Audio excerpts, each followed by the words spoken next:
Hi everybody, Sunset's here coming at you from Gorham, New Hampshire. Sit in the park as quads go by on the main street. And we're going to talk about week 22, which is August 16th through August 22nd. We started August 16th at the Garfield Shelter, Garfield Mountain. And I just lost my page because the wind's blowing. And then we ended up at a stealth site at mile 1878.4, right at the summit of Mount Hyatt, where we had the lovely experience of a thunderstorm that night at the top of a mountain. The weather reports were much worse than what actually happened. Had an ant crawling on me. Sorry about that. So anyway, let's talk about this week. So 1826.9 to 1878.4 is 51.5. Pretty low mileage week, and that's what you get in the whites. Most days were 8 to 10 miles, and we had a 0 in there. So tough week. And we spent some money because we needed some pampering, I guess.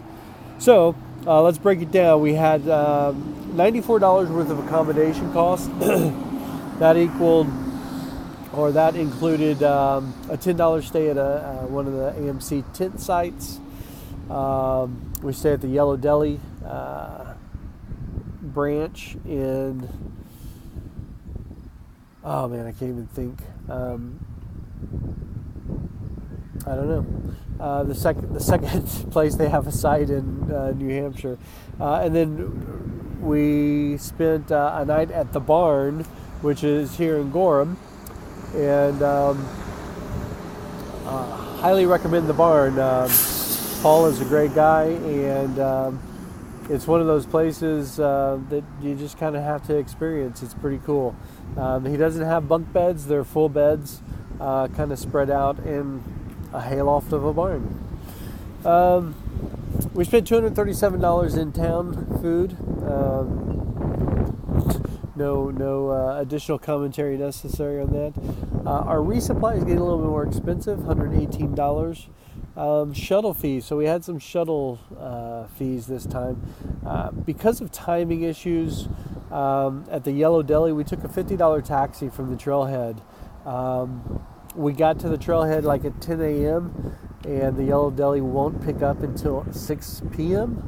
So instead of wasting time, we took a taxi in.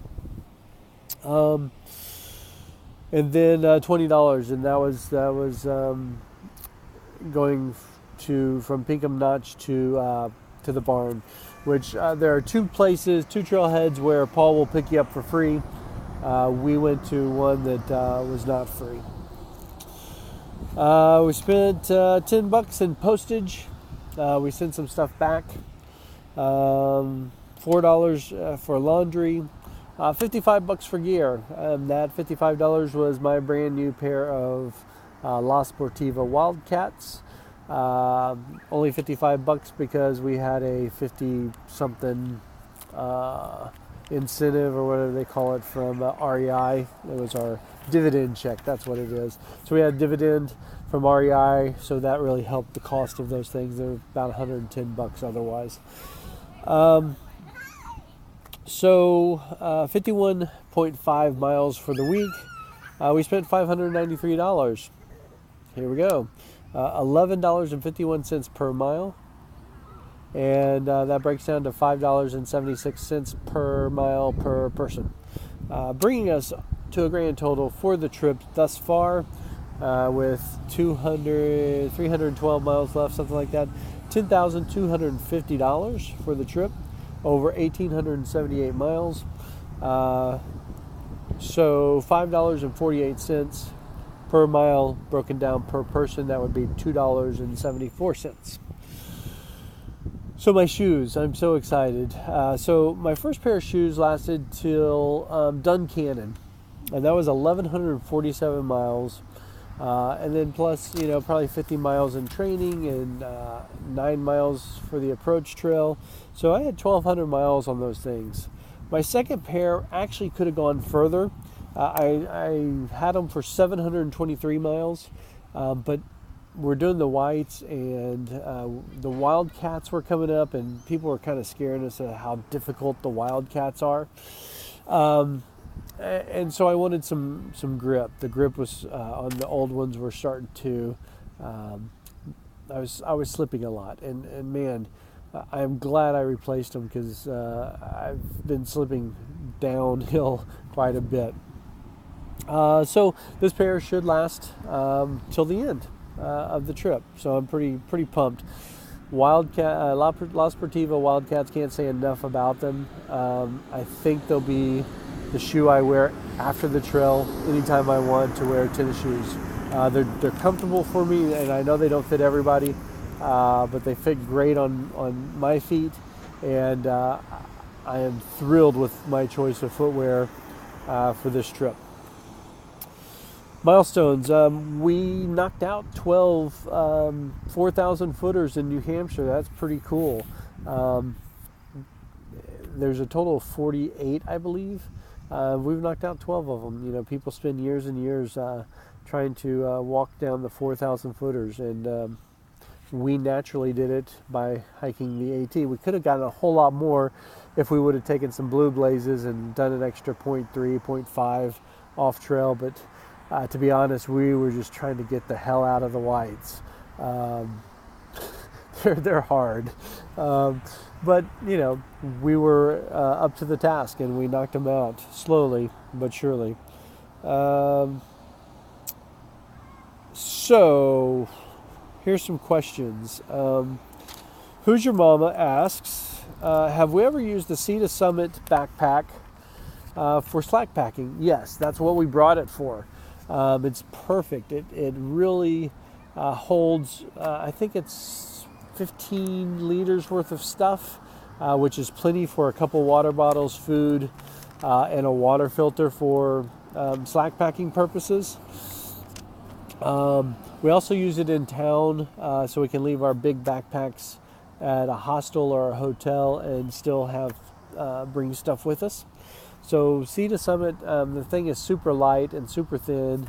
It's comfortable when you have only 10 pounds of stuff in it, which is typically what we have. So I'm typically the one carrying it, and it feels really like you have absolutely nothing when you're used to carrying 30 pounds worth of backpack on you.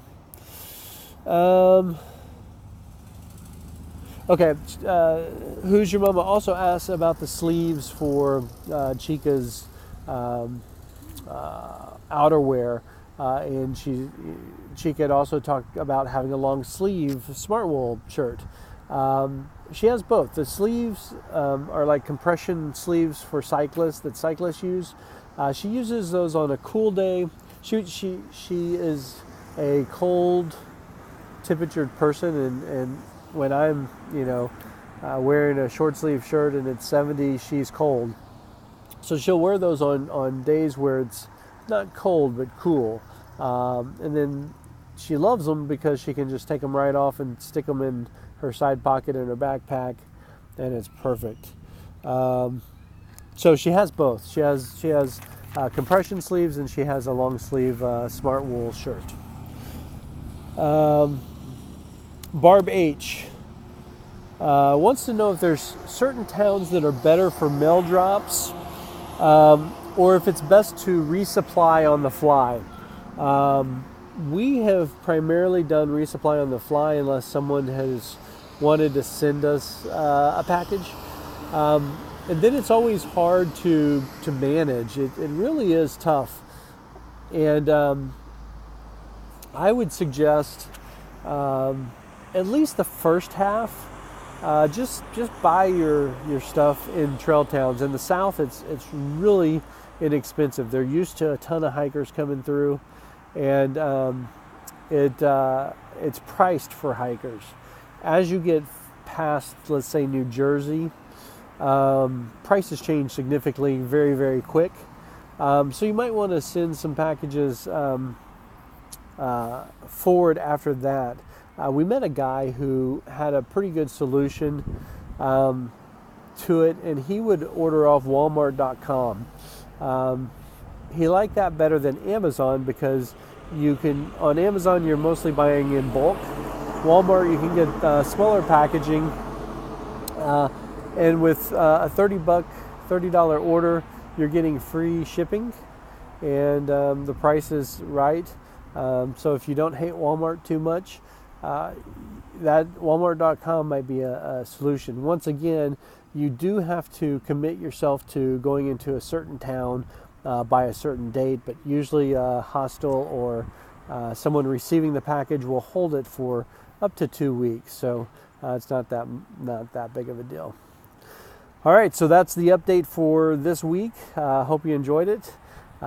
Leave your questions. Give me a thumbs up if you like it. Give me a thumbs down if you hate it. And we'll see you soon. Ciao.